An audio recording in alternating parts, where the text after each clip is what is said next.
హిందువుగా ఉండి క్రిస్టియన్గా మారినప్పుడు ఖచ్చితంగా కన్వర్ట్ అని అంటారు కదా మిమ్మల్ని. సరే, నేను ఒక మాట అడుగుతాను. క్రైస్తవ్యం అనేది మతమా కులమా? మతం. ఒకవేళ మతం అయితే కులం ఎందుకు, సర్టిఫికేట్ ఎందుకు? ఏది?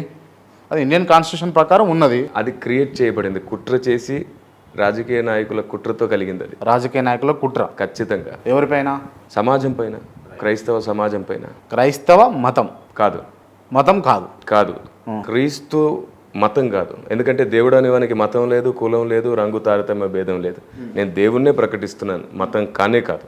మతం కానే కాదు.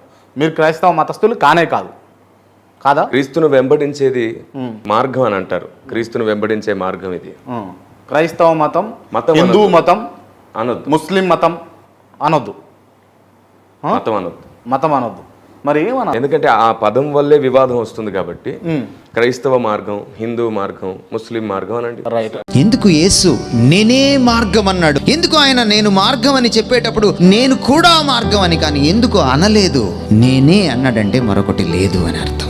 భగవంతుడు లాంటి వాడు మరొకడు ఉండడు కనుక, భగవంతుడు అనంతుడు కనుక, అనంతం ఒక్కటే ఉంటుంది కనుక, సర్వ మానవాళికి భగవంతుడు ఒక్కడే కనుక, ఆ భగవంతుడు దిగి వచ్చినప్పుడు మానవాళికి పరిచయం చేసుకునే తీరు ఎలా ఉంటుందంటే నేను కూడా అనలేడు, నేనే అంటాడు. అది తప్పు కాదు, అది సంకుచిత స్వభావం కాదు, అది నేరో మైండ్ కాదు. నువ్వు ఒప్పుకున్నా ఒప్పుకోకపోయినా, నీకు నచ్చినా నచ్చకపోయినా కొన్ని నేనే అని తీరాల్సిందే.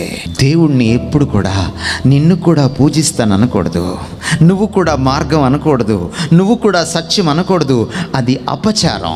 దేవుడు ఒకవేళ దిగి వచ్చి నేను కూడా అంటే ఆయన దేవుడు కాడు, అది అసత్యం. నిజమైన దేవుడు వస్తే నేనే అంటాడు. యేసు నేనే. నీ కను పాపవలె నన్ను కాచి, నేను చెదరక మోసావ స్తోత్రం.